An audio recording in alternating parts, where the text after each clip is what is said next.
So now we have a problem statement. Exercise 3.21. Determine the current drawn from 12 volt supply with, here we have 12 volt supply with internal resistance 0.5 ohm, and this battery has got internal resistance 0.5 ohm by the infinite network shown in the figure. ठीक है, तो इस network में जो resistors हैं वो infinite हैं, वो और कनेक्शन जो है दूर तक गया हुआ है, ठीक है, जिसका कोई एंड नहीं है. तो इस क्वेश्चन को सॉल्व करने की कोशिश करते हैं. आप थोड़ा सा विजुलाइज करो. अगर मैं इस पोर्शन को हाइड कर देता हूं,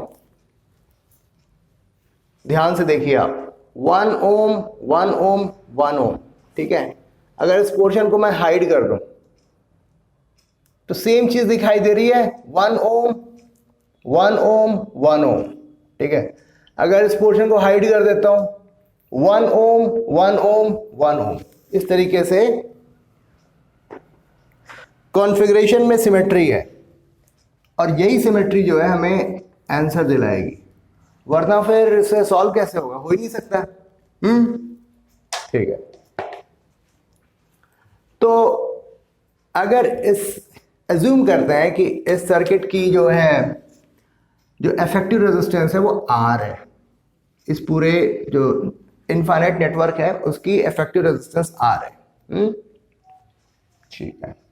तो इसको थोड़ा सा फिर से रिकॉन्फ़िगर करने की कोशिश करते हैं. 1 ओम 1 ओम 1 ओम, और इस पूरे सर्किट की अगर इफेक्टिव रेजिस्टेंस R है तो कैन वी से this resistance which is connected in parallel with this, it has got resistance R. क्योंकि इनफाइनाइट है ना, अगर हमने इसको हाइड कर दिया तो इस पूरे पोर्शन की जो रेजिस्टेंस आएगी वो क्या होगी, R ही रहेगी. अगर पूरे नेटवर्क की इफेक्टिव रेजिस्टेंस R है तो इस पोर्शन को मैंने हाइड कर दिया, इस पोर्शन को हमने हाइड कर दिया, ध्यान से देखिए आप, तो भी यहां से इनफाइनाइट तक जो रेजिस्टेंस होगी उसका रेजिस्टेंस R ही होगा. आई होप आपको ये बात समझ में आई होगी. ये 1 ओम है.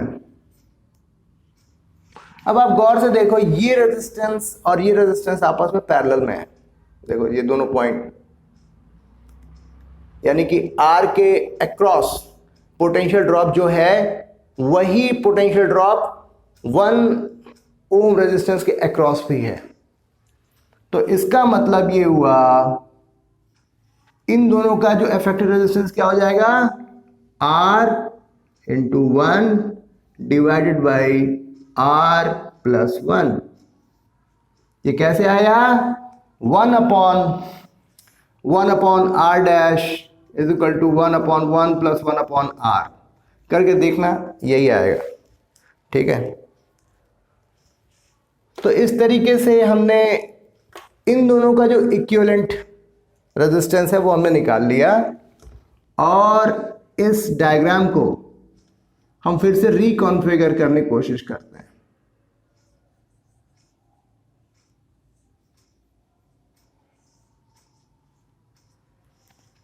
बराबर है. ये क्या हुआ, R अपॉन R प्लस 1, ठीक, और ये 1 है और ये 1 है.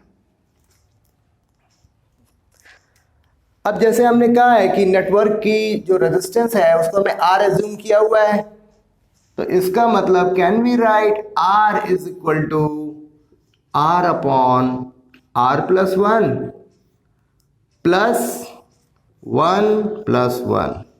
ये तीनों रेजिस्टेंस आपस में सीरीज में है. इस डायग्राम की बात कर रहे हैं हम लोग. तो ये तीनों रेजिस्टेंस अगर सीरीज में है तो नेट रेजिस्टेंस क्या हो जाएगा, R upon R plus 1 +1 which is equal to R, क्योंकि हमने एज्यूम किया हुआ है कि इस नेटवर्क का जो रेजिस्टेंस है वो R है। ये चीज आपको डाइजेस्ट होनी चाहिए।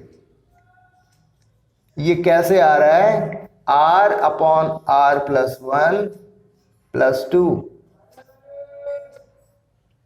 और R+2R+2 divided by R+1, 3R+2 divided by R+1. I hope all is well till now. R into R+1 is equal to 3R+2.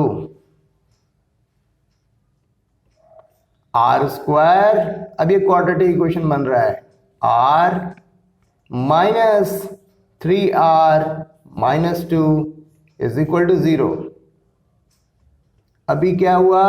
R square minus 2R minus 2 is equal to 0. एक quadratic equation मिला है जिसको हमें solve करना है। ठीक है,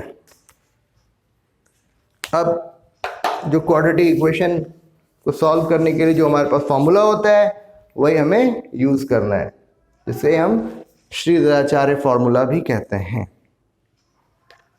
तो what we are suppose to do now, we need to solve a simple quadratic equation जिसको हमने क्लास 10 स्टैंडर्ड में पढ़ा हुआ है।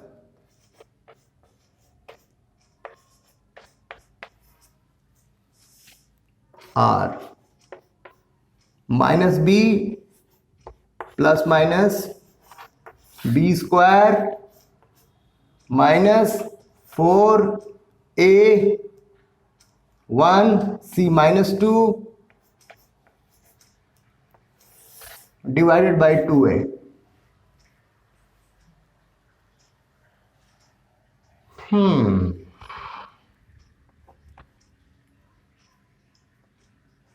To plus minus 12 divided by 2।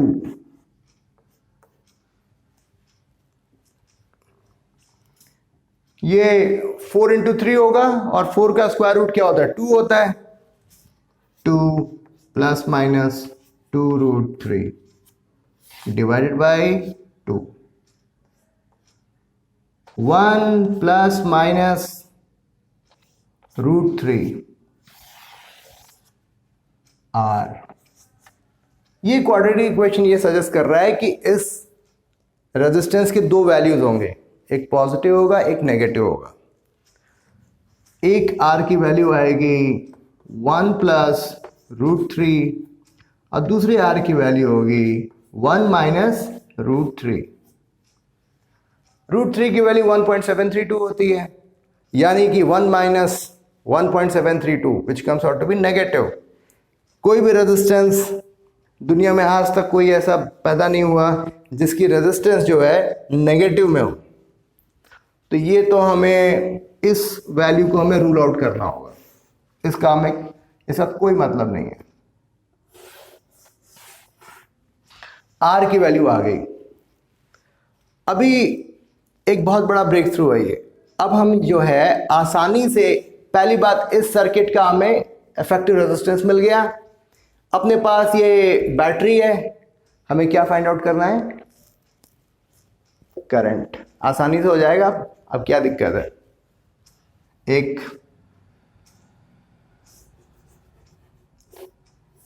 Diagram बनाते हैं। ये मेरा V है जिसकी वैल्यू क्या है? 12 वोल्ट और इसका इंटरनल रेजिस्टेंस क्या है? 0.5 ओम और R की वैल्यू क्या है? 1 प्लस √3। जो इतना बड़ा कॉम्प्लेक्स डायग्राम था उसको हमने सिंप्लीफाई करके हमने 1 प्लस √3 के बराबर कर दिया। अब हमें क्या करना होगा? किरचॉफ्स लूप लॉ जो है वो हमें यूज़ करना होगा। ठीक है सर, कोई दिक्कत नहीं है। अब यहाँ पर जगह नहीं बची है तो मैं थोड़ा सा इस पोर्शन में कंप्लीट करने की कोशिश करता हूँ। तो मेरी कोशिश है कि कम से कम चीज़ें इरेज करी जाएं ताकि आपको कंप्लीट व्यू मिले। ठीक है, ये मेरा V हुआ, बैटरी का पोटेंशियल। अब इस यहां पर ड्रॉप आना शुरू होगा तो I R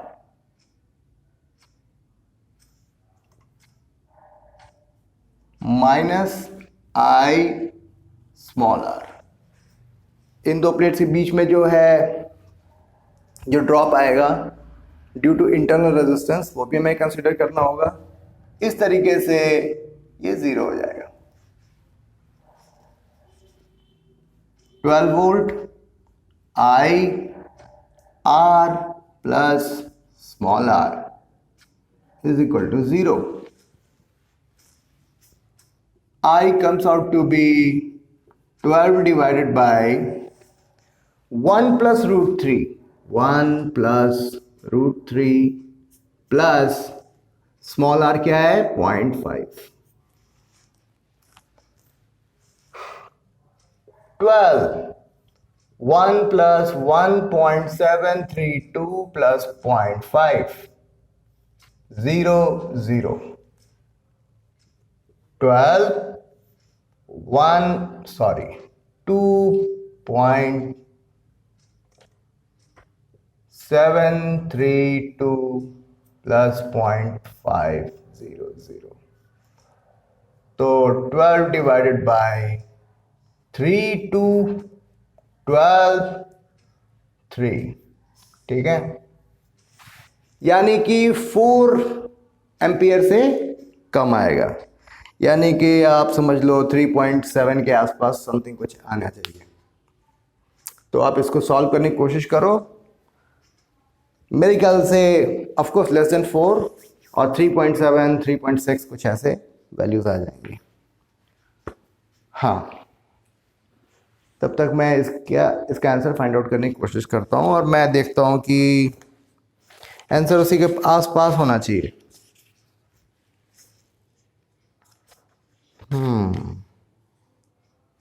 Correct. So the value comes out to be 3.7.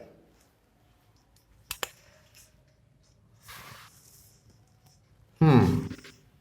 3.7 ampere.